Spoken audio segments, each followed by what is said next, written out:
ማለዳ በየጠዋቱ የምናደርገው ጸሎት ፕሮግራማችን ላይ የነበራችሁ ስለ ምን ነበር ታሪኩ ትዝ ይላችኋል? ምን ነው ወደ 30-40 ሰው ገደማ ነበረ።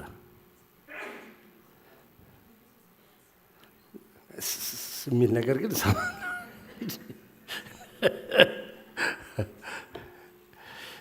ስሚለው ስለ ሰናክሬም ለማለት ነው ወይስ ሌላ ነገር ነው? አይደል? ሕዝቅያስ ላይ ሰናክሬም የላከው እጅን ብትሰጥ ይቻላል፣ አለቀላችሁ፣ ሌሎች ነገስታቶችን ከእጅ ያስጣል አምላክ ማን ነው? እግዚአብሔር ያድነናል ብላችሁ አትታለሉ። ከዛ ያው ሰናክሬ ጸለየው ጸሎት ራሱን እንዳዋረደ ከዛ እግዚአብሔርን ቃል ለመስማት ወደ ነብዩ እንዳላከ እና እግዚአብሔር ሃይሚ ነበረች ዛሬ ያካፈለችን ማለዳው ላይ እግዚአብሔር በነብዩ በኢሳይያስ ይሄ ነገር በጣም እየጮኸ ነው ያስተጋባል። አዎ በነብዩ በኢሳይያስ አንዱ የመለሰለት በጣም ገርሞኝ ነው። ስለዚህ ስለሰማኸው ቃል ስለሰማኸው ወሬ አትፍራ ማለት ጀስት ቃል ነው፣ ወሬ ነው። በወሬ አትፍራ። ከተነበበው ሁሉ ነገር ውስጤ የቀረችው እሷ ነበረች። በወሬ አትፍራ። ሰይጣን ብዙ ጊዜ በወሬ በቃል እኮ ነው የሚያስፈራራን። ምንም ሳይሆን በቃ የሆነ ይመስለናል። ገና ሳይሆን በቃ የሆነ ቦታ የሆነ ነገር በቃ እዚያ አካባቢ ስም የጡት ካንሰር ቢሆንስ ለንጸልያለን። አሬ የሆነ ነገር እዚያ አካባቢ ታምም ያለው ዶክተር እንትን ብሎኛል ባዮፕሲና ወይ የሆነ ነገር ገና ሳይሆን ይሄ ካንሰር ነው በቃ ብለን ሙትት እንላለን። ነገ እንደዚህ ቢሆንስ ልጆችን ሳሳድግ በቃ እንደዚህ ቢሆንስ ቆይ እስቲ መጀመሪያ ይደጉ አይደል? ቆይ ይደጉ። እኛ ምን ኑር አልታወቀም፣ ልንሄድ እንችላለን፣ ጌታም ሊመጣ ይችላል። ስለሰማኸው ነገር ስለሰማኸው ቃል አትፍራ። it's just a word። እንደውም እግዚአብሔር የመለሰለት ነገር በወሬ አይደል ያስፈራራ፣ እኔ በወሬ መልሰዋለሁ አለ። በቃ ወሬ ይሰማል። በወሬ ለሚመጣ እግዚአብሔር በወሬ መልሰዋል። ያን ሁሉ ጦር እግዚአብሔር ይመስገን በእውነት እና እንዴት አንዳንዴ እንደ አንድ መዝሙር በኋላ እንዘምረዋለን። ነፍስን እስከ መስጠት ድረስ ወዶኛል። ነፍሱን እስከ መስጠት ድረስ የወደደን ጌታ ካለ በወሬ አንፍራ። ብዙ ወሬዎች ይመጣሉ፣ ህመሙ አለ፣ ችግሮች አሉ እና አትፍራ። እና በኋላ ሰናክሬም እኮ የሚቀጥሉት ቀናቶች እናነበዋለን። በኃይል ሲመጣ አስተባብሮ ጦር ሰብስቦ ሲመጣ አንድ መልአክ መጥቶ 180,000 ሰው ገደለ ይላል። ምንም በኃይል ከመጣ በኃይል መመለስ ይችላል። ችግር የለበትም። እግዚአብሔር ግን አትፍራ፣ አንፍራ። አሜን፣ ስሙ ይባረክ። ምንም የሚያስፈሩ ድምጾች ይኖራሉ፣ ግን አንፍራ። ምንም ኢኮኖሚውን አንፍራ፣ ስለ ጤንነታችን አንፍራ፣ ስለ ልጆቻችን አንፍራ፣ ስለ ትዳራችን አንፍራ፣ ስለ ኑሯችን አንፍራ፣ ስለ ነጋችን አንፍራ። ሳረጅ ምን ሆናለሁ ብለን አንፍራ። በእውነት እንደዛ ሁሉ በጣም የሚሰው ወገኖች አሉ። በቃ ሳረጅ ምንም ገንዘብ አላጠራቅምኩ፣ ምንም የለኝም። ምክንያቱም እዚህ ሀገር በጣም ብዙ ገንዘብ ያጠራቅማሉ። which is good it's okay እናጠራቅም፣ ግን አንፍራ። ምንም አይደለም።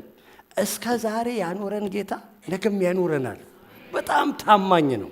በእውነት በጣም ታማኝ ነው። ጌታ ይመስገን። ዛሬ ጌታ እራት ነው። እንነሳና ከእግዚአብሔር ቃል አንድ ስፍራ አንብበን ጌታን እራት አብረን እንካፈላለን።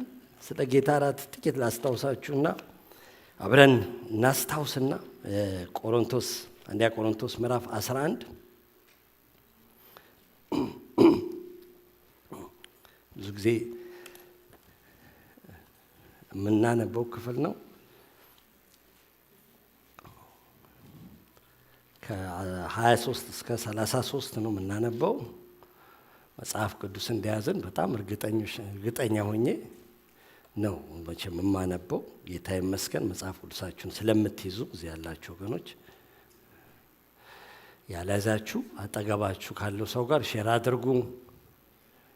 ለምንድን ነው ያላስከው? ዓይንሽን ያምሻል ወይስ ስንፍና ነው? ምክንያቱም ዓይን ለሚያማቸው ሰዎች ብቻ ነው በስልካቸው እንዲጠቀሙ የሚፈቀደው ጎላ ጎላ ለማድረግ። ሌሎቻችሁ እግዚአብሔር ዓይናችሁን ባርኮላችሁ ወረቀት ማንበብ የምትችሉ መጽሐፍ ቅዱስ ያዙ። መጽሐፍ ቅዱስ የለኝም የምትሉ ወንድማችንን ፋሲልን አነጋገሩት። ፕሮግራሙ ሲያልቅ በጣም ብዙ አለ ይላል አለ። አጠገባችሁ ያለ ሰው ለምን አልያዝክም አላችሁት? ያላዘው ጠይቁልኝ። ኦን ቢሃፍ ኦፍ ሚ በትህትና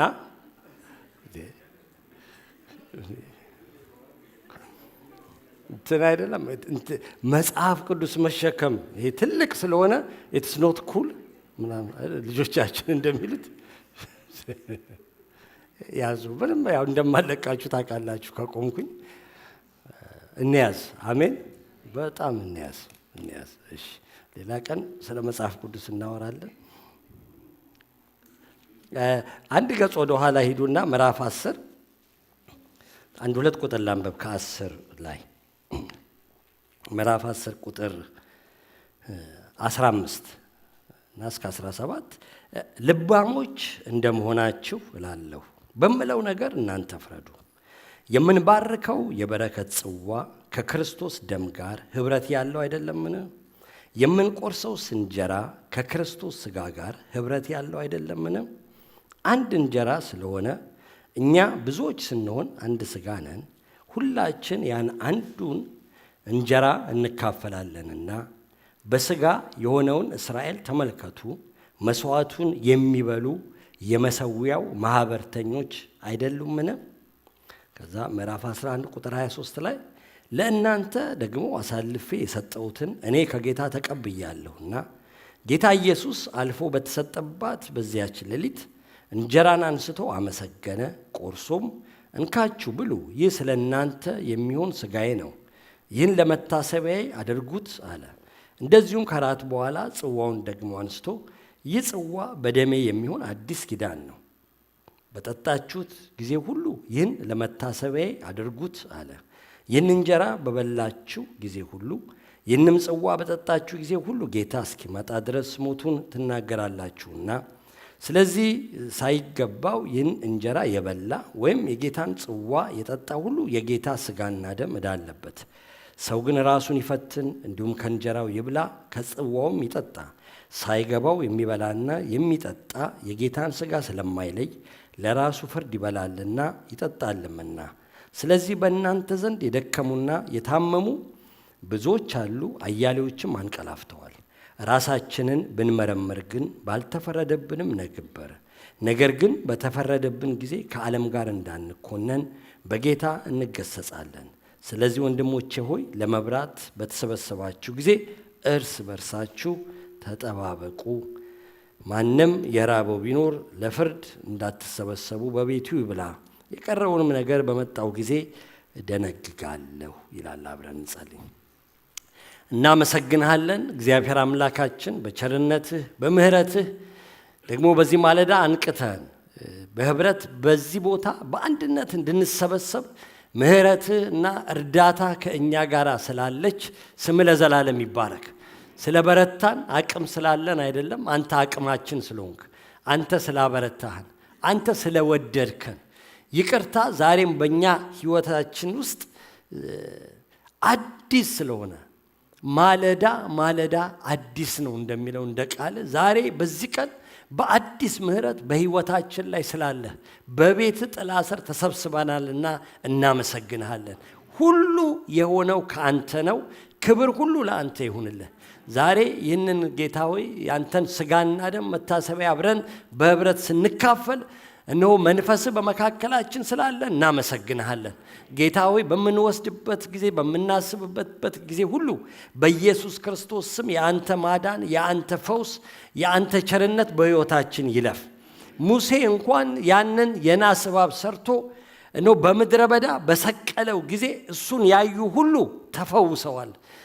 ለሞት ከሚደርስ በሽታ ያንን ግዑዝ የሆነውን ምሳሌ የሆነውን ያንን የናስ እባብ አይተው ተፈወሱ።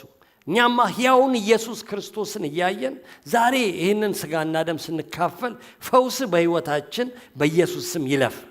ከኃጢአት በሽታ እንፈወስ፣ ከድካም እንፈወስ፣ ከፍርሃት እንፈወስ፣ ከጥርጥር እንፈወስ፣ ከጭንቀት እንፈወስ። ከበሽታ በሥጋችን ላይ ከተጣበቀ በሽታ በኢየሱስ ክርስቶስ ስም እንፈወስ። ምሕረት በመካከላችን ይለፍ። በቃልህም ውስጥ አንተ ተናገረን። በኢየሱስ ክርስቶስ ስም አሜን።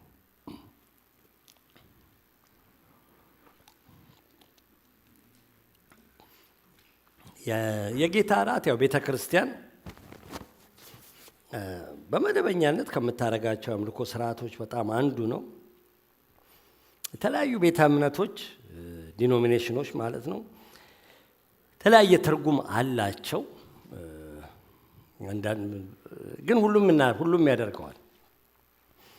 አንዳንድ ቤተ እምነቶች አሁን እንደ ካቶሊክ አይነቶች የጌታን ራት ስነ ስርዓት ሲፈጸም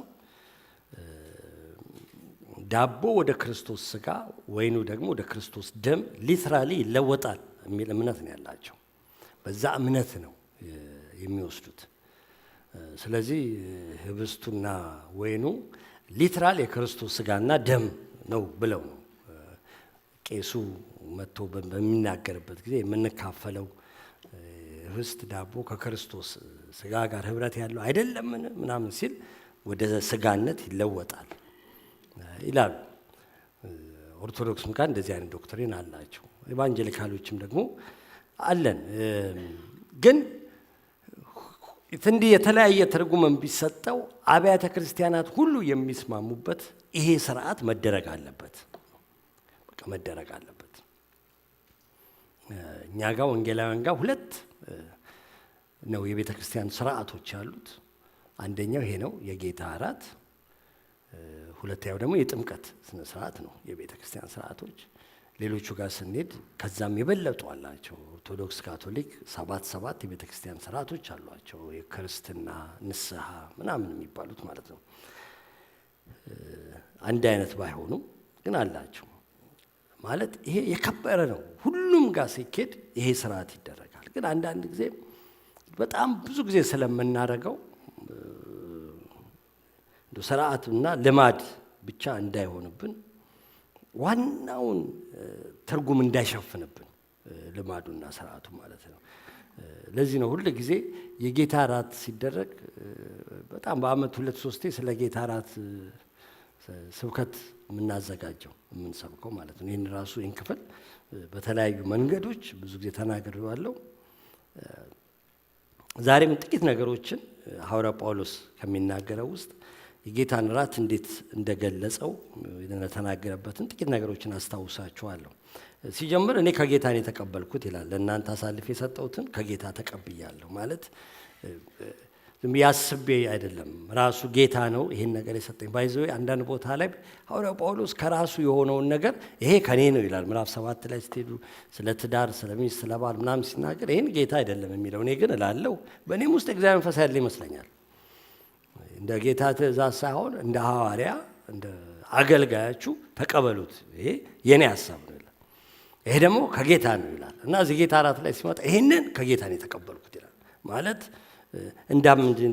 እንዳታመቻምቹት፣ እንዳታሻሽሉት፣ ነገር እንዳትጨምሩበት፣ እንዳትቀንሱበት፣ ይሄ ከጌታ ነው የተቀበልኩት፣ ስለዚህ እንደዛ አድርጎ ብሎ ነው 4 ነገሮችን ይናገራል ብዬ አስባለሁ። በዚህ ውስጥ መንፈስ ቅዱስ ያዘገ እንትን ያለኝን ልንገራችሁ። አንደኛው መታሰቢያ ነው ይላቸዋል። ከዛ አብረን እንወስዳለን መታሰቢያነቱን። ቁጥር 23 እስከ 25 ያለው ለእናንተ አሳልፌ የሰጠሁትን ከጌታ ተቀብያለሁ እና ጌታ ኢየሱስ አልፎ በተሰጠበት በዛች ሌሊት እንጀራን አንስቶ አመሰገነ፣ ቆርሶ እንካችሁ ብሉ፣ ይህ ስለ እናንተ የሚሆን ሥጋዬ ነው፣ ይህንን ለመታሰቢያዬ አድርጉት። ለመታሰቢያ አድርጉት። እንደዚሁም ከራት በኋላ ጽዋን ደግሞ አንስቶ ይህን ጽዋ በደሜ የሚሆን አዲስ ኪዳን ነው፣ በጠጣችሁት ጊዜ ሁሉ ይህን ለመታሰቢያ አድርጉት። እንጀራን የሚለው ወይም ዳቦ እንግሊዝኛ ዳቦ ነው። በፈረንጅ እንጀራ የለም ታውቃላችሁ። ሲተረጎም ነው እንጀራ የተባለው እንጂ ብሬድ አይደለም። እና አንስቶ ሰጣቸውና ይህንን ብሉ፣ ሥጋዬ ነው፣ ለመታሰቢያዬ አድርጉት።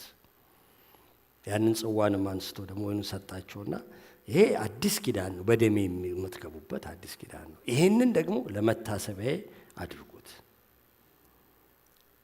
እንደዚህ ለመታሰቢያ ያደርጉት ሲለን ጌታ፣ እኛም እንደ መታሰቢያ ስንወስደው ምን ማሰብ ነው ያለብን? ምንድን ነው የምናስበው ስንል ብዙ ነገር ልናስብ እንችላለን። ጌታ ስለ ኃጢአታችን መሞቱ፣ መነሳቱ፣ የንጹሑ ምንም ኃጢአት ያልተገኘበት የጌታችን ደም ስለኛ ሲል መፍሰሱ፣ ደሙን ስንወስድ በዚህ ደም ምክንያት ከአብ ጋር ከእግዚአብሔር ጋር መታረቃችንን፣ በዚህ ደም ምክንያት ከዚህ ሰማይና ምድርን ዩኒቨርስንና ዓለማትን ሁሉ ከፈጠረ ከትልቁ እግዚአብሔር ጋር ኪዳን ውስጥ መግባታችንን፣ አዲስ ኪዳን ነው ያለው። አዲስ ኪዳን መግባታችን እሱን ነው የምናስበው። ቃላቶች ምናምኖች የሚቆጥሩ ሰዎች አሉ። ወደ 400 ጊዜ በላይ ስለ ደም ተጽፏል ይላሉ መጽሐፍ ቅዱሳችን ላይ። እኔ አልቆጠርኩትም። ስለ በጉም ደም፣ ስለ ክርስቶስም ደም፣ ስለ ምንም ደም እየተባለ ግን አንድ ሰው የተናገረው በጣም ደስ አለኝ። መጽሐፍ ቅዱስን የትም ቦታ ላይ ብትቆርጡት አለ፣ ወይም ብትገነጥሉት ወይም ብትቀዱት ከውስጡ ደም ይፈሳል አለ። ማለት ይሄ የገባንበት ከእግዚአብሔር ጋር ኪዳን የገባንበት የክርስቶስ ደም። ያለ ክርስቶስ ደም ኪዳን የለም። ያለ ክርስቶስ ደም አዲስ የሚባል ኪዳን የለም። ያለ ክርስቶስ ደም ምሕረት የለም። ያለ ክርስቶስ ደም ይቅርታ የለም። ያለ ክርስቶስ ደም አሕዛብ ወደ እግዚአብሔር ኪዳን ውስጥ አይገቡም። ማለት እኛ አሕዛቦች ነን፣ በዘር አሕዛቦች ነን፣ በመሃላችን አይሁዳዊ የለም።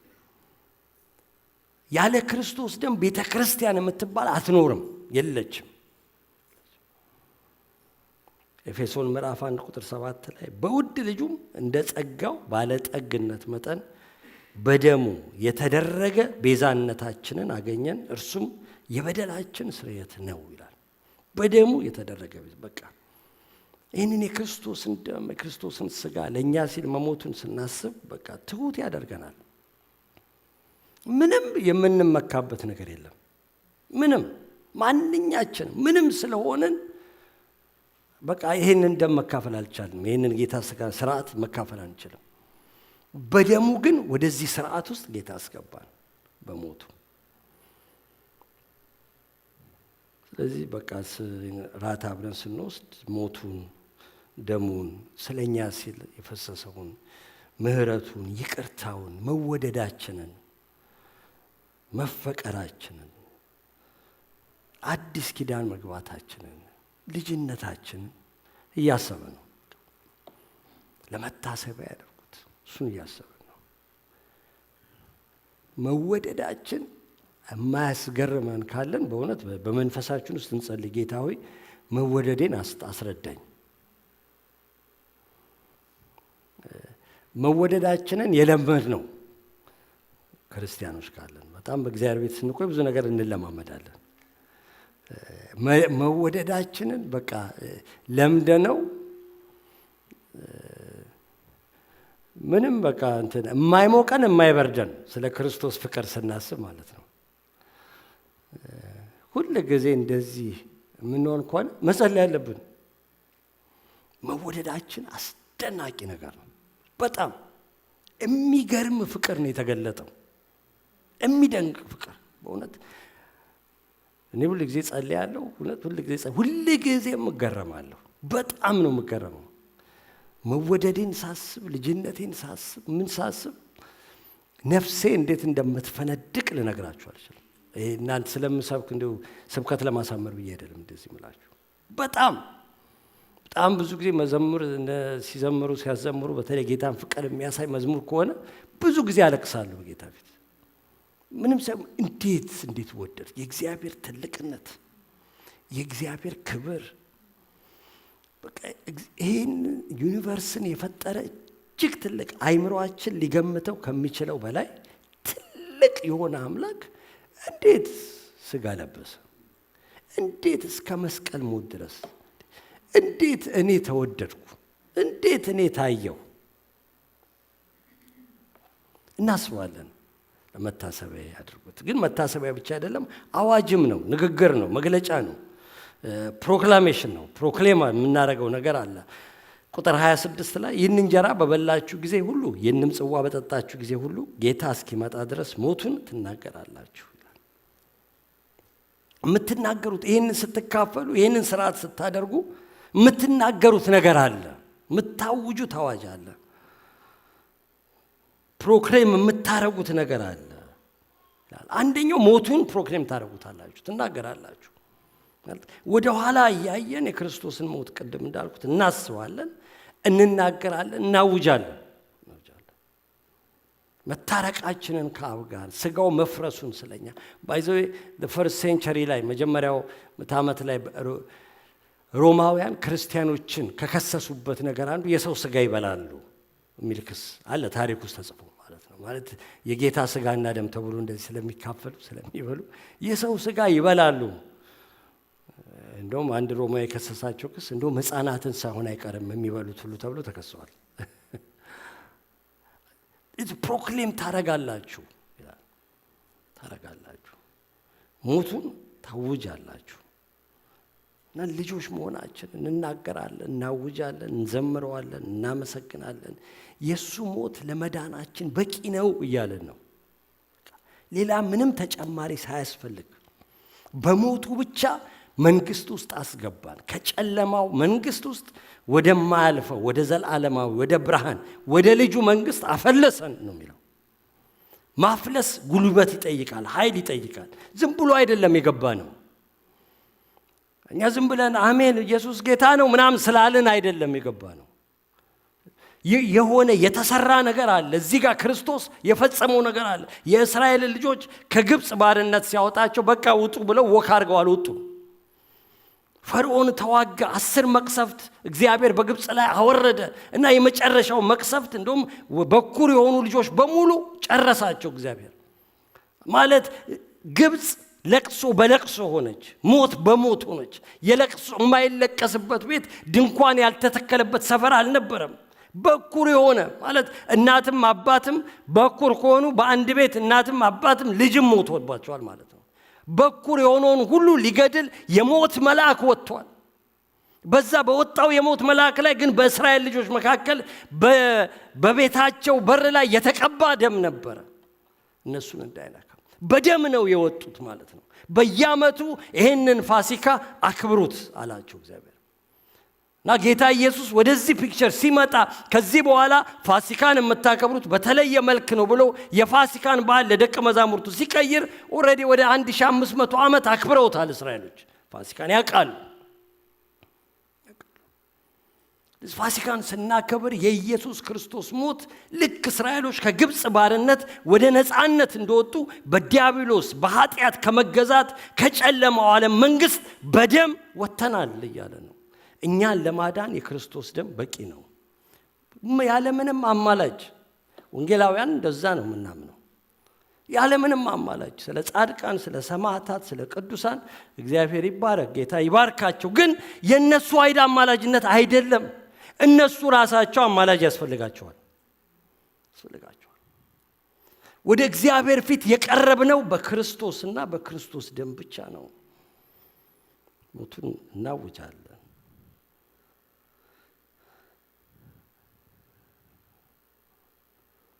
የሱ ጽድቅ ለኛ ስለተቆጠረልን በእግዚአብሔር ፊት ማን ይቆማል ይላል ዳዊት ሲዘምር።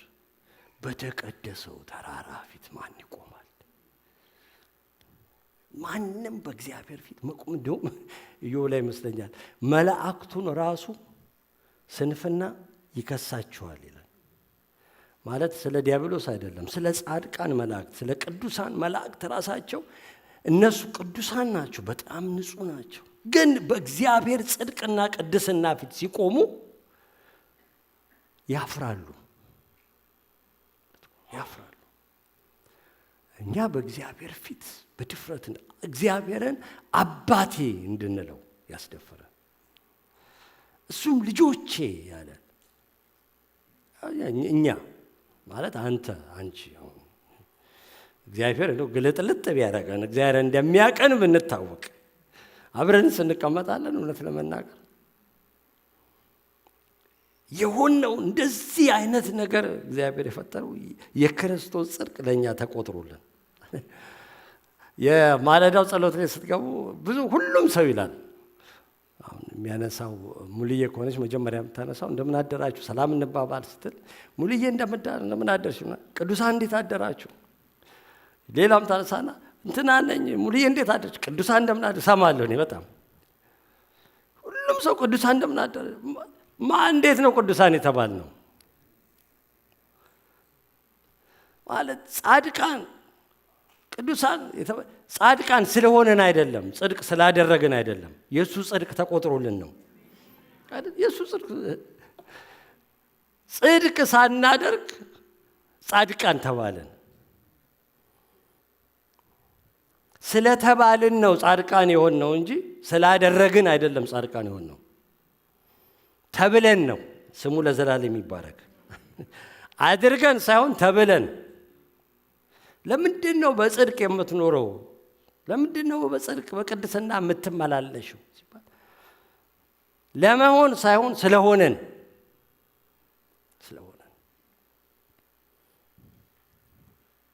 ክርስቶስን በማመናችን ብቻ የክርስቶስ ጽድቅ ለኛ ተቆጠረልን። እግዚአብሔር በእኛ ደስ አለው ስላመንን። ስለምንሰራው አይደለም፣ ስለምንሰብክም አይደለም፣ የሆነ ገንዘብ ስለ አስራት ስለምንሰጥም አይደለም፣ ስለማልጠጣ ስለማልዘሙት እንዳይመስላችሁ። ይሄን ነገሮች የማላደርገው ኦልሬዲ ስለሆንኩኝ ነው። አንተ ጻድቅ ነህ ስለተባልኩ ነው። ኢምፕሬስ አናረገውም። እግዚአብሔር ከሰማይ አይቶት ደስ ያለው ኢየሱስን ነው። በእርሱ ደስ የሚለኝ የምወደው ልጄ እርሱን ስሙት፣ ማንንም እንዳትሰሙ። እኛ እሱን ስናምን የእሱ ጽድቅ ተቆጥሮልን ሮሜ 4:5 ላይ ነገር ግን ለማይሰራ ኃጢአተኛውንም በሚያጸድቅ ለሚያምን ሰው እምነቱ ጽድቅ ሆኖ ይቆጠርለታል። ለማይሰራ ኃጢአተኛውንም በሚያጸድቅ ለሚያምን ሰው እምነታችን ጽድቅ ሆኖ ተቆጥሮልን እንጂ የጽድቅ ስራ ሰርተን አይደለም ጻድቅ የሆን ነው። ስለዚህ በሞቱ ያገኘውን ጽድቅና ቅድስናን እናውጃለን። የጌታ ራት የምንካፈለው ለዚህ ነው። መሞቱን ብቻ አይደለም ወደ ኋላ እያየን የምንናገረው፣ ወደፊት እያየን ደግሞ መምጣቱንም እንናገራለን። ጌታ እስኪመጣ ድረስ የሚለው ቃል ይህንን ያስታውሰናል አይደል? እስኪመጣ ባይዘው እምነታችንን ሙሉ የሚያደርገው ትላንት ጌታ የሰራው ነገር ብቻ ሳይሆን ዛሬም ጌታ በእያንዳንዳችን ሕይወት የሚሰራው፣ ነገ ደግሞ የሚሰራው በጣም የሚበልጠው። ትላንት በመስቀል ላይ የሰራው ስራ አድኖናል። ግን ዛሬም በሕይወታችን ውስጥ ከሥላሴ አንዱ አካል የሆነው መንፈስ ቅዱስ ወርዶ በእያንዳንዳችን ሕይወት ውስጥ የሚሰራው ስራ አለ። በጣም አክቲቭ ነው መንፈስ ቅዱስ፣ ዶርማንት አይደለም። ይሄ ዝም ብሎ ዝግት ያለ አይደለም። እንዴት ነው ዶርማንት? አማርኛ ጥሩ ቃል ስለማላውቅ ነው። ይሁን ዝም ብሎ የተኛ አይደለም። እኛ ውስጥ መጥቶ ሊተኛ ናፕ ሊወስድ መንፈስ ቅዱስ እኛ ውስጥ አይገባም። ሂዝ አክቲቭሊ ይሰራል፣ ይቀድሰናል፣ ይመራናል፣ ስንወድቅ ያነሳናል፣ ስንሳሳት ይመልሰናል፣ በቃ ያበረታታናል፣ አይዞ ይለናል፣ በመከራው ስናልፍ ያጽናናናል፣ አይዞ ጌታ ካንተ ጋር ነው፣ ካንቺ ጋር ነው፣ በርቺ ይለናል፣ ስንታመም ይፈውሰናል፣ ስንዝል ስንዝለፈለፍ ኖ ተነሳ ቆፍጠን በል ይለናል፣ ዝም ብለን ስንዝረከረክ ነቃ ያደርገናል። አንድ ጊዜ አንድ ወንድም ትዝ ይለኛል፣ ተኝቼ ጠዋት መነሳት አቃተኝ አለ ለጸሎት እና በቃ እዚህ ይገላበጣለሁ አለ ወደዚህ እና በቃ ውስጤ ግን ጸልይ ይለኛል አለ እና ግን መነሳት በቃ ደብሮኝ ስገላበጥ ሰነፍ ሰው እንደ በር ማጠፊያ ነው። ምሳሌ ላይ የሚለው ቃል በኃይል ውስጥ ይገባል። አልጋ ውስጥ ተኝቶ ማለት በር ማጠፊያ ታውቃላችሁ፣ የትም አይሄድም። በሩን ወደዛና ወደዚህ ነው የሚያደርገው።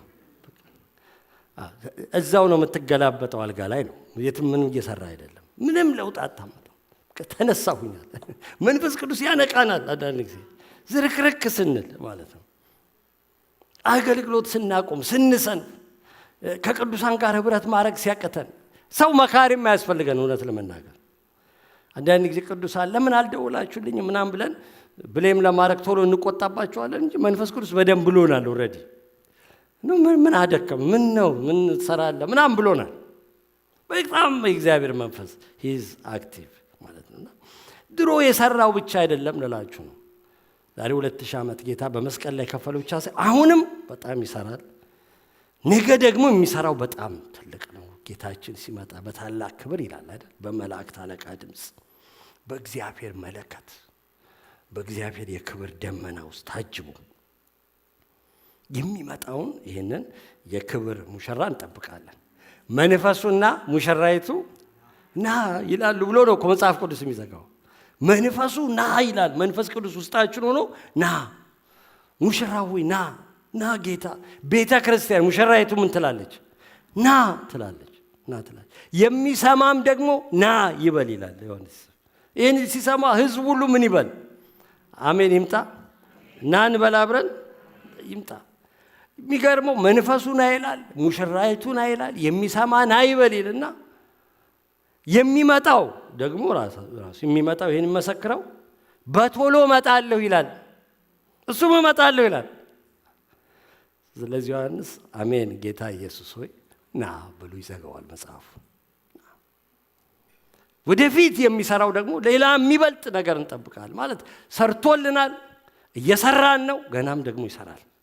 በጣም እስኪመጣ ድረስ ይህን ራት የእሱን መምጣት እያሰብን እየተናገርን እያወጅን አብረን እንካፈላለን። ማቴዎስ 26-29 ላይ ጌታ ኢየሱስ የመጀመሪያውን ይህንን ስርዓት ሲደነግግ ማለት ነው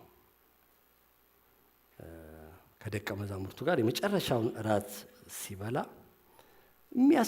በጣም የሚያሳዝነኝ ቃል ይናገራል። ከዚህ በፊት ተናግሬዋለሁ። በአባቴ መንግስት ከእናንተ ጋር ከዚህ ከወይኑ ፍሬ አዲሱን እስከምጠጣበት እስከዚያ ቀን ድረስ ከዛሬ ጀምሬ አልጠጣውም አላቸው ይላል።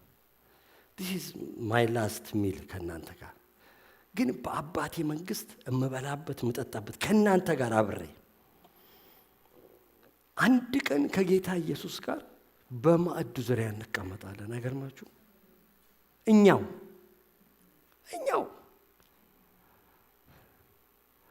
አጠገባችሁ ያለች እህትና ወንድም፣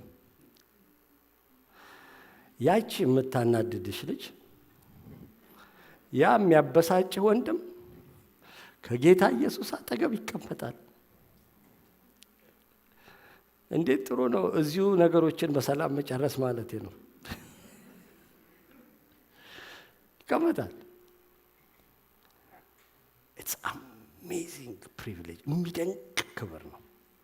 ለዚህ ነው መልአኩ ራሱ ገርሞት ወደዚህ ወደ በጉ ሰርግ ራት የተጠሩ ብፁዓን ናቸው ብለህ ጻፍ አለኝ ይላል ዮሐንስ። መታሰቢያ ነው፣ አዋጅ ነው፣ ህብረት ነው። ምዕራፍ 10 ላይ ያነበብነው እሱን ነው የሚነገረን። ቁጥር 16 እና 17 ላይ ይሄ ምን ባርከው የበረከት ጽዋ ከክርስቶስ ደም ጋር ህብረት ያለው አይደለምን? የምንቆርሰው እንጀራ ከክርስቶስ ስጋ ጋር ህብረት ያለው አይደለምን? አንድ እንጀራ ስለሆነ እኛ ብዙዎች ስንሆን አንድ ስጋ ነን፣ ሁላችን ያን አንዱን እንጀራ እንካፈላለንና መስዋዕቱን የሚበሉ የመሰዊያው ማህበርተኞች አይደሉምን ይላል። ሁለት አይነት ህብረቶች አሉ ይላል ሐዋርያው ጳውሎስ እዚህ ላይ። የመጀመሪያው ህብረት ከጌታ ጋር ነው። የምንቆርሰው እንጀራ ይላል ከክርስቶስ ስጋ ጋር ህብረት ያለው አይደለምን? የምንባርከው ጽዋ ከክርስቶስ ደም ጋር ህብረት ያለው አይደለምን? ማለት ዝም ብሎ ዳቦ እንጀራና ዝም ብሎ ወይን ጭማቂ አይደለም የምንወስደው። ከክርስቶስ ስጋ ጋር ህብረት ያለው ከክርስቶስ ደም ጋር ህብረት ያለው ሚኒንግ ያለውን ነገር እያደረገን ነው። ዮሐንስ ወንጌል ምዕራፍ 6 ላይ ጌታ ኢየሱስ ስጋዬን የሚበላ ደሜንም የሚጠጣ በእኔ ይኖራል፣ እኔም በእርሱ ውስጥ እኖራለሁ እንዳለ ማለት ነው። ስጋዬን የሚበላ ደሜን የሚጠጣ በእኔ ውስጥ ይኖራል፣ እኔም በእርሱ ውስጥ እኖራለሁ። ከሱ ጋር ህብረት እያደረግ እንደሆነ እናስብ። ይህ መለኮታዊ ህብረት እኛ በሱ ውስጥ እሱም በእኛ ውስጥ የሚኖርበት እና ከእግዚአብሔር ጋር ብቻ ሳይሆን ከክርስቶስ ጋር ብቻ ሳይሆን ይሄ ስጋና ደም ደግሞ እርስ በርስም ህብረት እንዳለን ይናገራል። እኛ ብዙዎች ስንሆን በጣም የተለያየን ሆነን ሳለ ባይዘው እንደ ቤተ ክርስቲያን በጣም የተለያዩ ሰዎች የሚሰበሰቡበት ቦታ የለም። በጣም ቤተ ክርስቲያን እኮ ዩኒክ በቃ የ13 የ14 ዓመት ልጅ ከ90 ዓመት ሰውዬ ጋር አብረው ያመልካሉ። ውጪ በፍጹም ሊግባቡ አይችሉም። ምን ያግባባል? በጣም ቋንቋቸው ይለያያል፣ ምናቸው ይለያያል። ምንም ፊደል ቆጥሮ የማያውቅ ሰው ፒኤችዲ ካለው ሰው ጋር ቸርች ውስጥ ቁጭ ብሎ ያመልካል። ውጪ ግን ቢገናኙ አብረው ህብረት ማድረግ አይችሉም። አሕዛብና አይሁድ ቁጭ ብሎ ያመልካል። ውጪ ግን ጠላታሞች ናቸው። እንደዚህ ብዙዎች ሆነን ሳለ የተለያየን ሆነን ሳለን ግን ያንን አንዱን እንጀራ ማለት አንዱን የጌታ ስጋ እንካፈላለንና አንድ ስጋ ነን ይላል። ይሄ ኮቪድ ከመምጣቱ በፊት የጌታን ራት ስንወስድ አንድ እህት ነበረች ህብስቱን የምታዘጋጅልንና አንድ ዳቦ ነው በቃ ክብ የምትጋገርልን እና የተቆራረጠው የሚሸጠውን በጣም ደስ አይለኝም ነበር። ያንን አንዱን ዳቦ ስንቆርሰው ሚኒንግ ስላለው አልተመለስንም ወደዛ። እንግዲህ ቀስ ብለን እንመለሳለን። እስካሁን የተቆራረጠ እየገዛን ነው። እንግዲህ ግን በቃ አንድ ስጋ ነው ለእኛ የተቆረሰው፣ አንድ ስጋ ነው። አንዱን ስጋ ነው የምንበላውና የምንጠጣው ይላል። ይሄ የጌታ እራት ወደ ላይ ከእግዚአብሔር ጋር ከጌታ ጋር፣ ወደ ጎን ደግሞ ከወንድሞች ከእህቶች ጋር ህብረት እንዳለ በጣም ያሳያል። በጣም ጌታ ይጠብቀን። አንዳንድ ጊዜ ህብረታችን ከጌታ ጋር ብቻ እንዳይሆን ጌታዬን ውድድ ነው ማለት አቤት ኢየሱስን ስወደው ብለን በዛው ቃል ዞር ብለን ወንድሜን በጣም ነው የምወደው እንድንል ጌታ ያዳን ኔጌቲቭን እንዳልናገረው ነው። በፍጹም አንዳንድ ጊዜ ነርቭ የሚነኩ ሰዎች አሉ።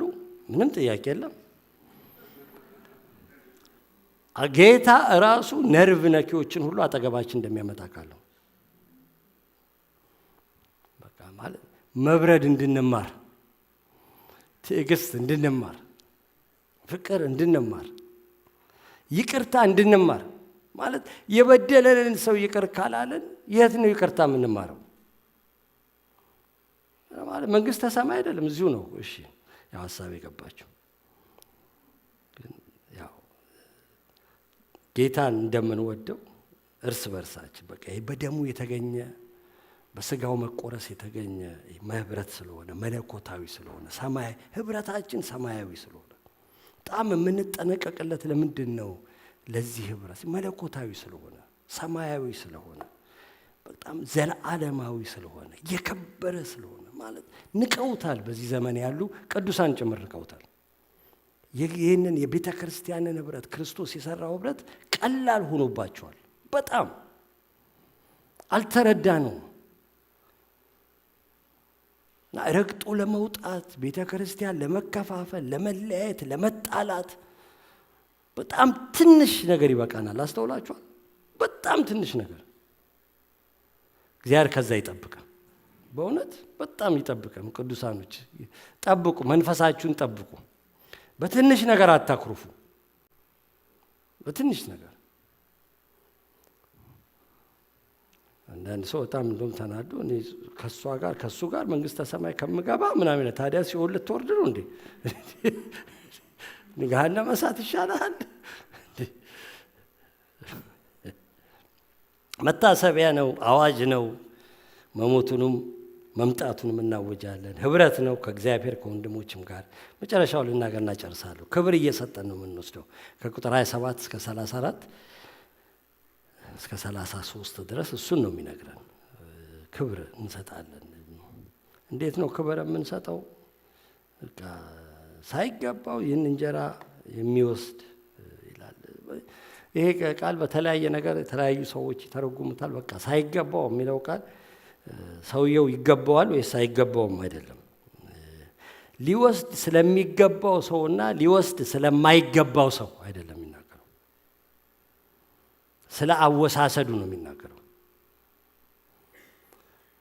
ሊወስድ የሚገባውና የማይገባው ብለን ከጽድቅ ጋር ከቅድስና ጋር ከኃጢአት ጋር እንዳናያይዘው። በመገባት ደረጃ ከሆነ ማንኛችንም አይገባንም። እንስማማለን?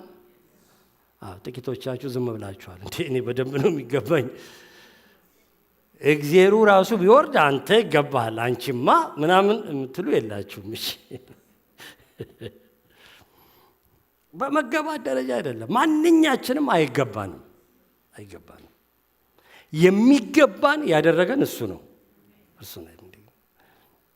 ግን አወሳሰዳችን በማይገባው እንደ ዋዛ ይሁን ወይም ደግሞ in unworthy manner እንደሚለው እንግሊዘኛው ጥሩ ያደርገዋል። ይሁን ሬቨረንስ ይኑረን ስንወስደው፣ የሆነ አክብሮት ይኑረን። በግዴለሽነት አንውሰደው። ክብር ባለመስጠት አንውሰደው። ፈሪሃ እግዚአብሔር በሌለበት ሁኔታ አንውሰደው። ምስጋና ሞልቶብን በአክብሮት እንውሰደው። ምንም ምስጋና በሌለበት አክብሮት በሌለበት ይህንን ሞቱን በማናስብበት በማንረዳበት ደረጃ መምጣቱን በማናስብበት ደረጃ እንደዛ አንውሰደው። ማለት ለመከልከል አይደለም ይሄ ቃል የገባው፣ ሰዎችን ለመከልከል ሳይሆን አወሳሰዳችን በትህትና እንዲሆን በአክብሮት እንድንዘጋጅ እኛን በቃ ሊከለክለን ሳይሆን ፕሪፔር ሊያደርገን ስንወስደው የከበረ ስርዓት ነውና ክብር አምጡ፣ የሆነ ሬቨረንስ ስጡት። አንዳንድ ቦታ በጣም ደስ በማይል ሁኔታ ስለሚወስዱት አጋጥሟችሁ ይሆን አይሆን አላውቅም፣ ግን በጣም ስለሚደጋገም እንዳይቀልብን ካን ዩ ኢማጂን ኢፍ ዩ ወር ልክ የመጀመሪያው የጌታ እራት ላይ ብንሆን ጌታ ኢየሱስ ልክ አልፎ ሊሰጥ ሊሞት እየተዘጋጀ እራት በሉ፣ እየዘመሩ ወደ ጌተሰማኒ ሄዱ። እዛ ሲጸልይ ያዙት። ከዛ ጠዋት ወደ ሸንጎ መጡት፣ ተፈረደበት፣ ምሳሳ ላይ ሰቀሉት ኑር ላይ እና ውዘን አወር ውስጥ አንድ ቀንም አልቆየም፣ በሰዓታቶቹ ጊዜ ውስጥ ነው ጌታ የተሰቀለው። እና ልክ እዛ ላይ ሆነው ልለያችሁ ነው እያላቸው ደቀ መዛሙርቱ ትቻችሁ ሄዳለሁ እያለ እነ ጴጥሮስ በፍጹም እኛ እንለየም ምናምን እያሉ ማለት ነው። ከእናንተ መካከል አንዱ ይሸጠኛል እያለ ሁላችሁ ትክድኛላችሁ እያላቸው ይሄ ስጋዬ ነው ብሉ፣ ይሄ ደሜ ነው ከእናንተ ጋር የምገባው አዲስ ጠጡ ሲላችሁ በምን ሙድ ውስጥ እንደነበሩ አስቡት። ራሳችሁ የምታስቀምጡ የሆነ ፍርሃት የሆነ ሬቨረንስ ውስጥ ከአንተ ደግሞ ዝም ብለህ እንደው ታበዛዋለህ ምናምን የሚሉት ይመስላችኋል? አሚን አብሯቸው ይኖር 3 ዓመት ተኩል ሲቀልዱ ነበር፣ ሲበሉ ነበር፣ ሲጠጡ ነበር። የሚሄድበት ቦታ ይሄዳሉ፣ የሚያረገውን ያደርጋሉ፣ ሲተኛ ይተኛሉ፣ ሲነሳ ይነሳሉ። ብዙ ነገር የተጠራጠሩት ነበሩ። በቃ አብረን እንሙት ምናምን ሁሉ አንድ ቦታ ሲሄድ ሊያስነሳው በቃ እኛም እንድንሞት እንሂድ ምናምን እያሉ ነበር። ግን ዛት ታይሞዝ የተለየ ነበር፣ የከበደ ጊዜ ነበር ማለት ኤግዛክትሊ ያንን ጊዜ አናመጣው። እኛ አደራችሁን የጌታን ራት ስንወስድ ለቅሶ እየደረስንም አይደለም።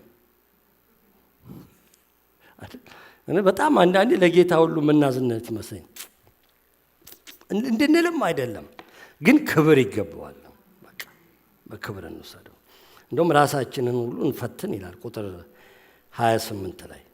ሰው ግን ራሱን ይፈትን እንዲሁም ከእንጀራ ይብላ ከጽዋውም ይጠጣ ማለት እየፈተንን ንስሐ እየገባን ኃጢአታችንን እየተናዘዝን እናድርገው።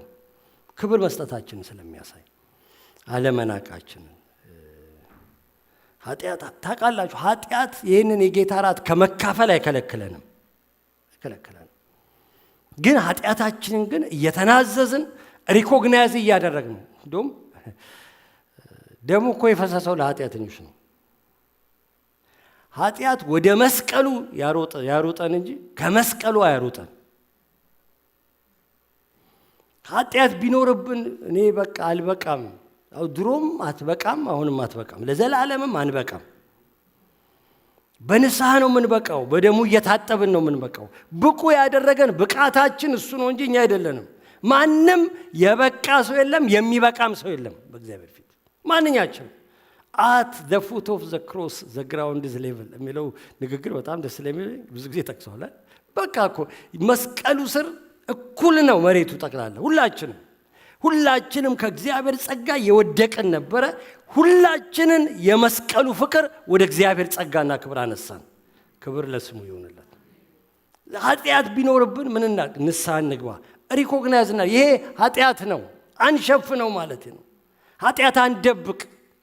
እኔ አስቸጋሪ ነኝ። ምን በቃ እህቴን መናደዴ፣ እንዲህ ቃል መናገሬ፣ ውስጤ ተንኮል ማሰቡ፣ ውስጤ በትዕቢት መሞላቱ፣ ይሄ ጌታ የሚያውቃቸው ማለት ነው። ፊት ለፊት ያሉ ኃጢአቶች ቀላሎች ናቸው ለመናዘዝ። ፊት ለፊት የሌሉ ኃጢአቶች አሉ የተደበቁ። ስለዚህ እየተናዘዝን ማለት በመዳፈር አትውሰዱት ነው ሐዋርያው ጳውሎስ የሚለው። በትህትና ልብ እየተቀደስን አለዛ በአመፃ ብንወስደው፣ በድፍረት ብንወስደው፣ ትህትና በሌለበት ንስሐ በማይገባ ልብ ብንወስደው ጥሩ አይደለም። የጌታ ስጋና ደም ዕዳ አለብን ይኖርብናል ይላል እና እግዚአብሔር ደግሞ ልጆቹ ስለሆነን ይቀጣናል። በጣም እግዚአብሔር ይቀጣል ልጆቹን ስለሚወደን።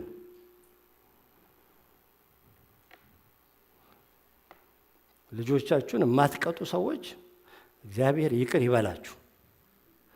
አትወዷቸው ማለት እኮ ነው። ልጆቻችንን እኮ ምንቆጣቸው፣ አንዳንዴ ምንቆነጥጣቸው፣ አንዳንዴ ከዚህ በኋላ በዚህ የዚህ ዘመኑ ቅጣት ለየት ይላል። ሴልፎን አታገኝም የሚባሉበት። እኔ ሳድግ አንድ ቀንም አባቴ ሴልፎን ነጥቆኝ አያውቅም።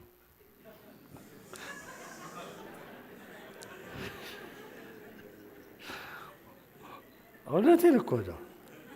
አንዴም አልነጠቀኝም ማለት በጣም አጥፍቼ ስለማላክ ሳይሆን ሴልፎን ስላልነበር።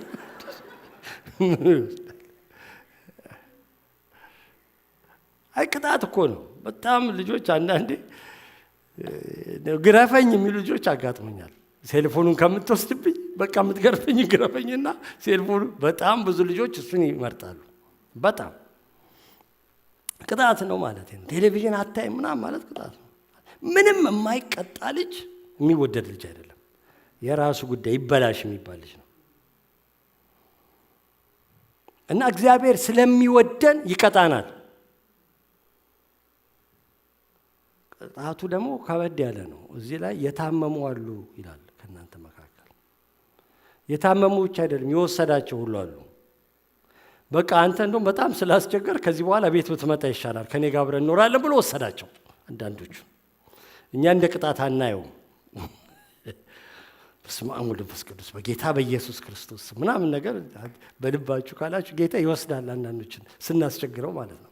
ከምንጠፋበት ስትወስዱት እንደዚህ በአክብሮት ውሰዱት። ፖል ነው ሐዋርያ ጳውሎስ ነው ያለው። ውሰዱት፣ ከጌታ የተቀበልኩት ይህንን ነው፣ አለዛ ለፍርድ እንበላለን፣ ለፍርድ እንጠጣለን ይላል። መጨረሻው ፍርድ ከእግዚአብሔር እንለያለን ምናምን ሳይሆን ሲኦል ይከተናል ሳይሆን በቃ ወሰዳቸው። አንዳንዶቹ ክሊር ግን አላረገውም። ግን በጣም አያስፈራም? በጣም ያስፈራል።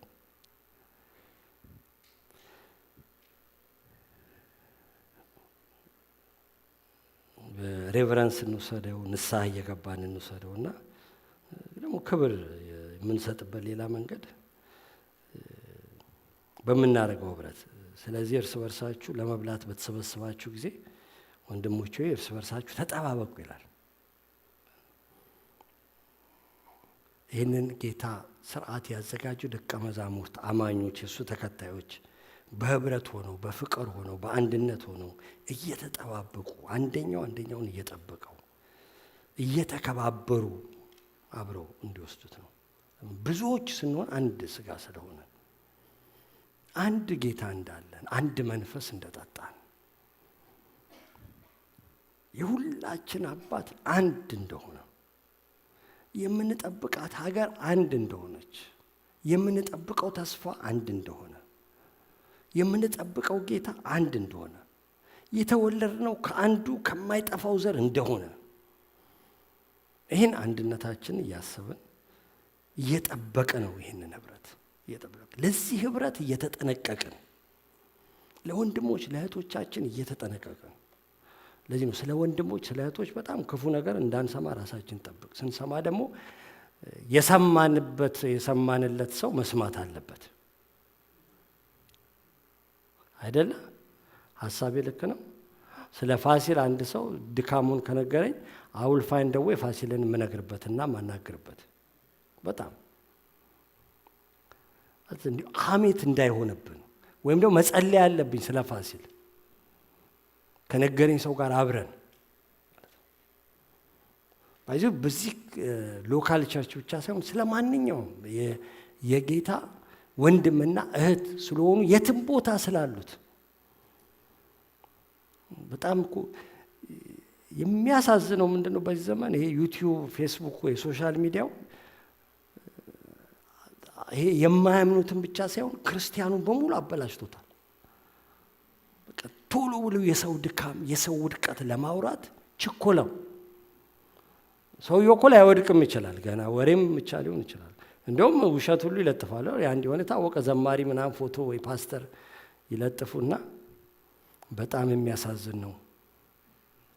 በቃ ሞተ። ብዙ አላገጠማችሁ ወይ? ሄደች ምናምን ከዛ በኢየሱስ ክርስቶስ እኔ እንደውም አንዲት ዘማሪ ጋር ልደውልላት ሞተች የሚል ተለጥፎ በጣም ስለማቃት እንዴ ባሏ ጋር ልደውል እውነት መስሎኝ ከዛ ውስጥ ሲገባ ስለሆነች ስለሞተች ሰው ነው የሚናገረው። እሷ መሞቷንም አልሰማች።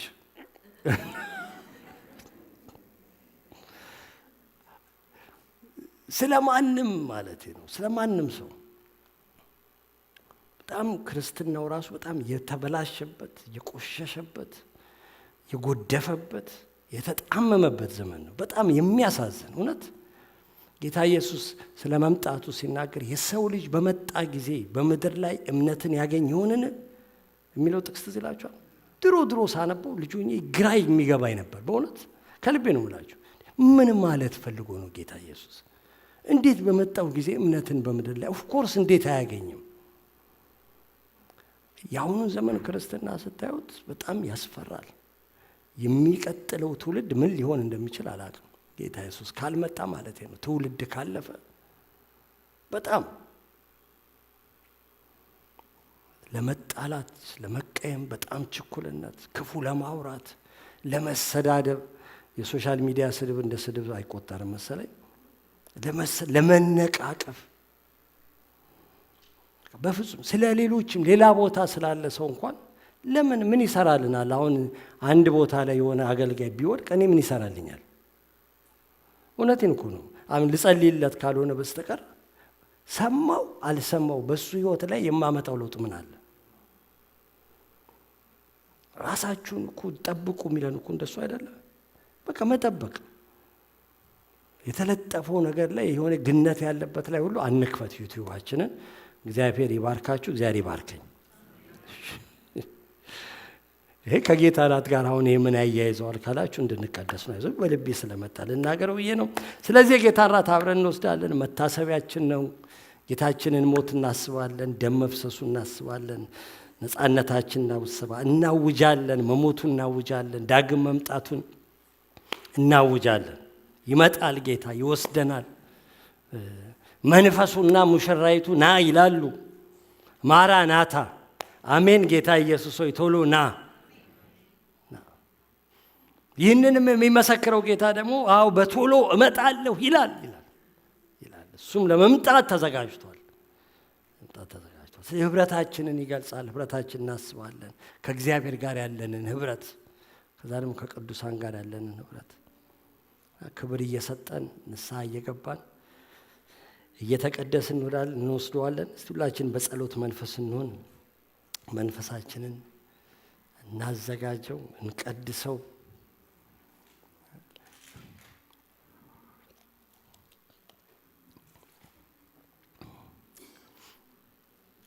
ሃሌሉያ። ይሄ በደሙ የተገኘ ክብር በሞቱ የተገኘ ክብር፣ በትንሣኤ ተነስቶ እኛን የትንሣኤን ሕይወት የሰጠን ጌታ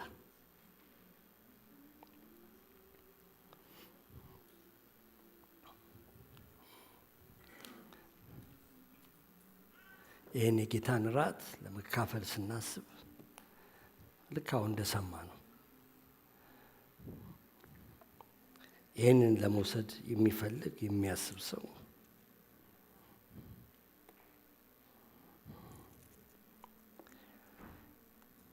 ራሱን ይፈትን።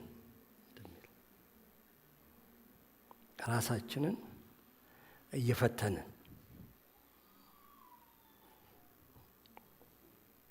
ጥቂት ደቂቃዎች እንወስድና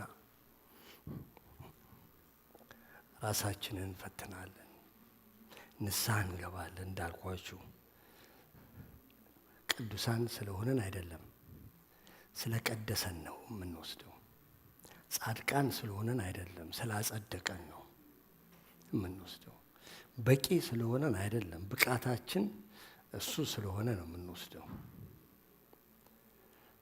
ግን በትህትና በአክብሮት በሬቨረንስ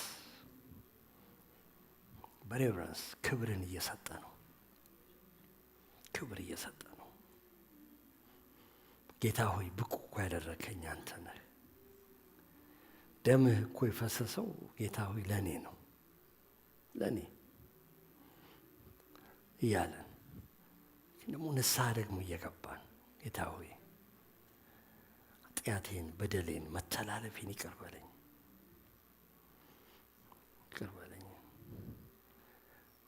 ይህን ማድረግ ትክክል አይደለም። ኃጢአቱን እየነገር ነው ለጌታ።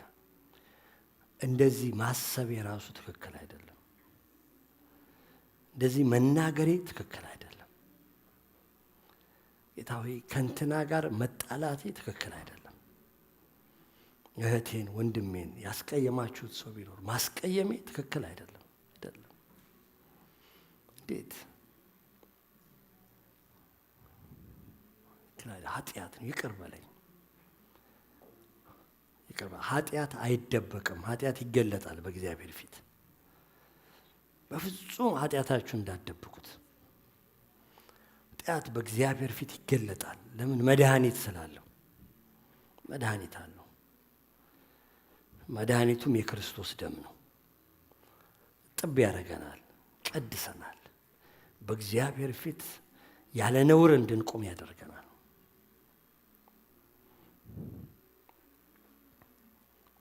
የጌታን ስጋና ደም መታሰቢያውን ስንወስድ ይህን እያሰብን ነገ ከነገ ወዲያ ይመጣል ጌታ። ቀኑን አልነገርንም እንጂ ይመጣል ብሏል። በጣም ይመጣል፣ ሊወስደን ይመጣል።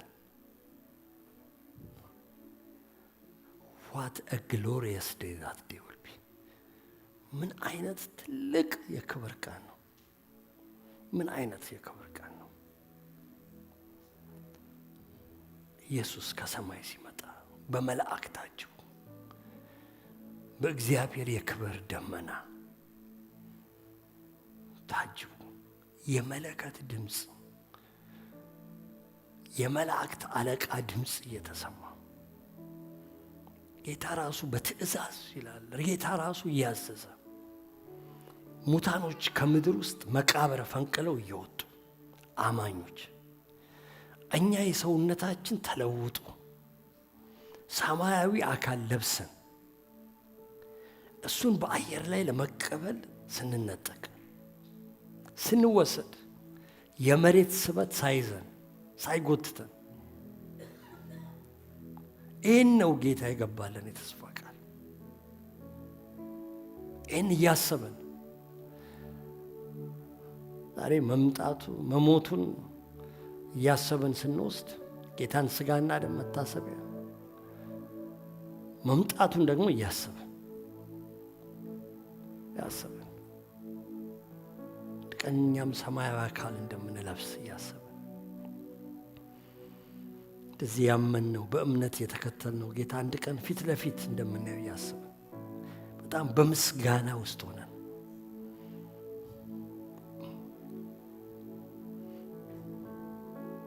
በምስጋና በጣም በአክብሮት ውስጥ ሆነን ይገርማል ጌታ ሆይ ያለ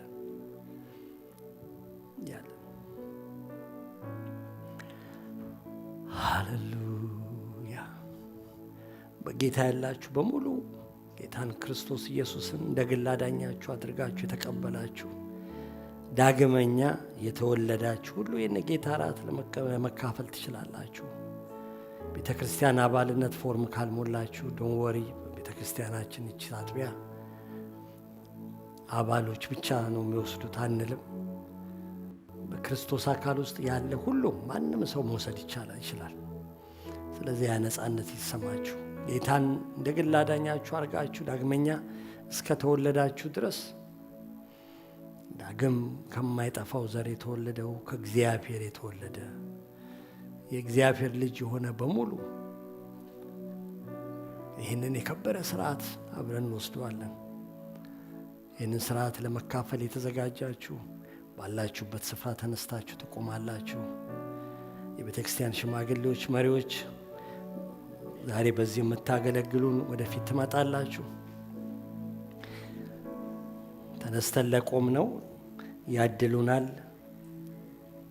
እና ይዘነውን ቆይና አብረን በህብረት ነው ሁላችንም የምንወስደው።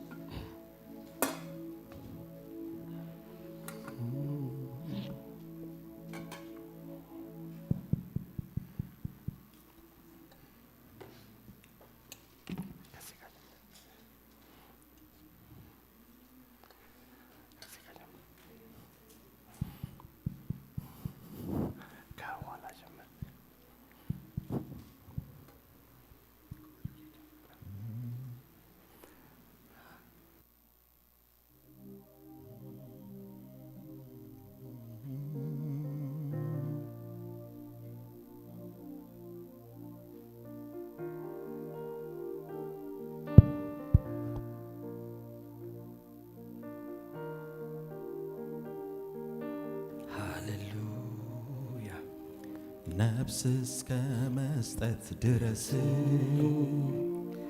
በዘላለም መውደድ ወዶኛል፣ በዘላለም መውደድ ወዶኛል። ፍቅሩ ይቀንሳል ብዬ አልሰጋም፣ በዚህ ደስ ይለኛል። አልሰጋም፣ በዚህ ደስ ይለኛል።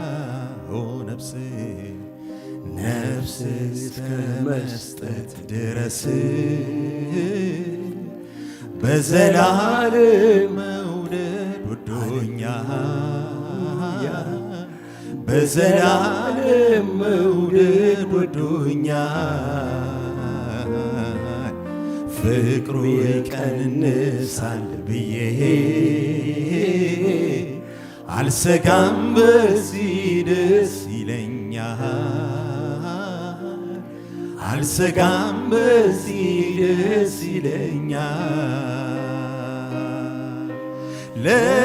ለዘላለም ነው፣ ለዘላለም ነው፣ ለዘላለም ነው፣ ለዘላለም ነው። ሲወድ ጌታ እስከ መስቀል ነው፣ ሲወድ ጌታ እስከ መስቀል ነው፣ ሲወድ ጌታ ላይ ጥላ ነው፣ ሲወድ ጌታ ላይ ጥላ ነው። እስከ መጨረሻው ወዶኛል፣ ወዶኛል። በማይለቀው እጁ ይዞኛል፣ ይዞኛል። ከትከሻው መሃል አድራለሁ፣ አድራለሁ። ፍቅሩ ያባበለኝ ኖራለው ዛሬን ይዞ ነገን አይለቀኝ ሂድ ብሎ አያባርረኝ ያለ ፍርሃት ኖራለው በቤቱ ተሸክሞኝ በሰፊው ትዕግስቱ። ሰዓቱም በደረሰ ጊዜ ከ12 ሐዋርያት ጋር በማዕድ ተቀመጠ። እርሱም ከመከራዬ በፊት ከእናንተ ጋር ይህን ፋሲካ ልበላ እጅግ እመኝ ነበር እላችኋለሁና በእግዚአብሔር መንግሥት እስኪፈጸም ድረስ ወደፊት ከዚህ አልበላም አላቸው። እንጀራንም አንስቶ አመሰገነ፣ ቆርሶም ሰጣቸውና ስለ እናንተ የሚሰጠው ሥጋዬ ይህ ነው፣ ይህን ለመታሰቢያዬ አድርጉት አለ። ሁላችንም ከላይ ያለችዋን መልቀቅ እናረጋትና ድማችን አቶ ተሾመ ይጸልልናል። ከእሱ ጋር ጸልየን በህብረት እንወስደዋለን።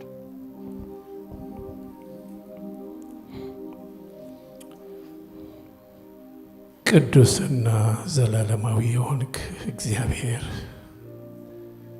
እጅግ ትልቅ አምላክ፣ ኃያል አምላክ፣ የሁሉ ፈጣሪ፣ የሁሉ የበላይ የሆንክ ስለ ጥልቅ ፍቅርህ በቃልህ ስለተነገረው ስለተገለጠው ፍቅርህ እናመሰግናለን። አሜን። እናመሰግናለን ጌታ። እንዴት አሰብከን! እንዴት እኔን እንዴት አሰብከን! እንዴት እንዲህ አይነት ፍቅር ነው በመስቀል ላይ ልጅ የከፈለው የፈሰሰው ደም ጌታ ምን ጊዜም እንዳንረሳው ሁሉ ጊዜ ትዝ እንዲለን ጌታ ይህንን ቃል ይህንን ምክር በዛሬው ቀን ስለተነጋገርከን ሁሌም ስለምትናገረን እናመሰግናለን። አሜን። ምስጋና ያንስብሃል። ምን ብንል ነው ጌታ ለሞተልኝ አምላክ ምስጋና ምን ብል ነው የሚበቃው? ጥልቅ ነው ፍቅርህ ጌታ። ምስጋናችን ጥልቅ ይሁን ጌታ። ሁል ጊዜ እንድናስብህ በምንሄድበት፣ በምናደርግበት፣ በምንኖርበት፣ በምንሰራው በሁሉ ጊዜያችን ይህን ፍቅር እንዳንዘነጋ ይህ መታሰቢያ ተቀመጠልን። እናመሰግንሃለን። ስለዚህ ይህንን ስንወስድ ጌታ አንተ ለእኛ የከፈልከውን መስዋዕትነት፣ የተቆረሰውን ሥጋህን፣ የፈሰሰውን ደምህን እንድናስብ ስላደረክልን እናመሰግንሃለን። ቅዱስ መንፈስህ ሁላችንም በዚህ እንዲያስታውሰን ጌታ ሆይ እንድትረዳን እንለምንሃለን። ከኛ የሆነ የለም፣ አንተ ሁሉን አድርገሃልና እናመሰግንሃለን። አሜን። በዚህ እሳቤ ጌታ ሆይ ይህንን በዚህ እንድንሳተፍም ብቁ አድርገህ አንተ ጌታ ሆይ ይህንን ፕሮግራም ስላዘጋጀህልን እናመሰግናለን። በዚህ እንድንኖር እርዳን፣ በጌታችን በመድኃኒታችን በኢየሱስ ክርስቶስ አሜን። አሜን። ይህ የምንቆርሰው እንጀራ ከክርስቶስ ሥጋ ጋር ኅብረት ያለው አይደለምን? በኅብረት እንወስደዋለን።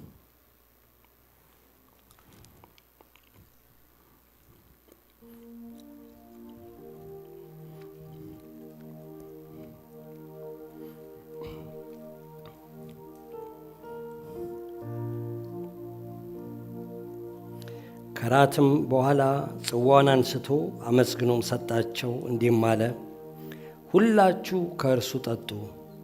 ስለ ብዙዎች ለኃጢአት ይቅርታ የሚፈስ የአዲስ ኪዳን ደሜ ነው። ነገር ግን እላችኋለሁ በአባቴ መንግሥት ከእናንተ ጋር ከዚህ ከወይን ፍሬ አዲሱን እስከምጠጣበት እስከዚያ ቀን ድረስ ከዛሬ ጀምሮ አልጠጣውም። ሁላችሁ ከእርሱ ጠጡ። ስለ ብዙዎች ለኃጢአት ይቅርታ የሚፈስ የአዲስ ኪዳን ደሜ ይህ ነው። ወንድማችን ማቲ ይጸልይልናልና ከዛ አብረን እንወስደዋለን።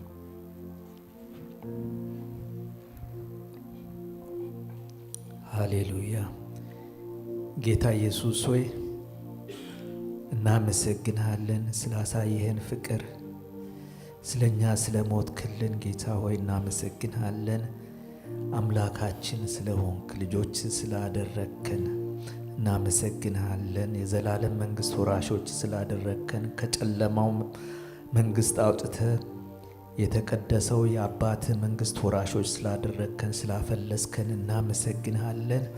እንደገና ደግሞ በዚህ ምድር በምንኖርበት ጊዜ ሁሉ መንፈስ ቅዱስህን ሰጥተህን ሞልተህብን ዕለት በዕለት ኃይልን እያስታጠቅከን አንተን እንድንመስል ስለምትረዳን እናመሰግንሃለን። ስለረዳህን እናመሰግናለን። በቤት ዕድሜን ስላስቆጠርከን ዘመናትን ተሸክመ ስላሳለፍከን እናመሰግንሃለን።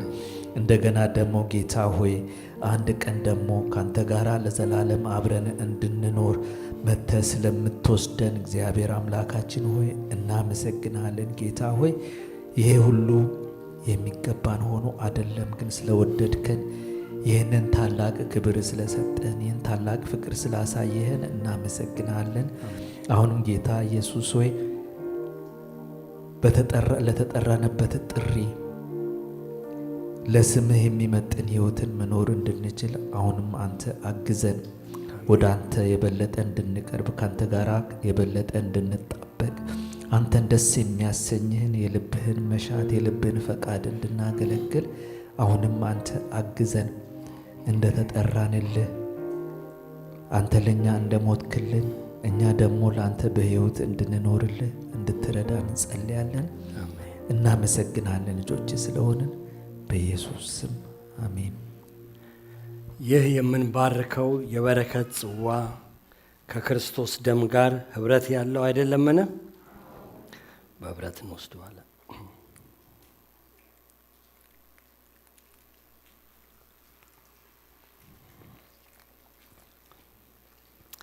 ዛሬ የተካፈልነው የጌታ ሥጋና ደም መታሰቢያ የእግዚአብሔር አብ ፍቅር፣ የልጁ ኢየሱስ ክርስቶስ ጸጋ፣ የመንፈስ ቅዱስ ኅብረት በመካከላችን እንዳለ ዛሬም ለዘላለም ምስክር ይሁነን። አሜን። እግዚአብሔር የተባረከ ይሁን። ወደ መሃል ብታስተላልፉት አገልጋዮች ይሰበስባሉ። አንድ አዝማች ዘምረን ጌታን አመስግነን በምስጋና እንጨርሳለን።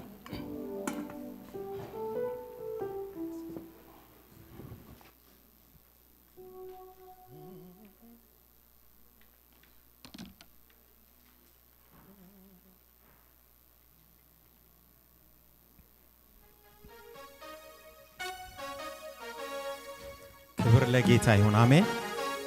ክብር ለጌታ ይሁን። ሲያጠገባችሁ ላለው ሰው ከመታሰቢያው የተነሳ ምን በውስጥ ቀረ? አንድ ነገር እስቲ እኔ አንድ ነገር ቀርቶልኛል። የእግዚአብሔር መንፈስ በውስጥ አክቲቭ፣ ስሙ የተባረከ።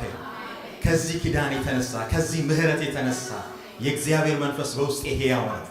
ሃሌሉያ! ክብር ስጡ። ከአንድ ነገር ባጠገባችሁ ላለው ሰው ተናገሩ። አንድ ነገር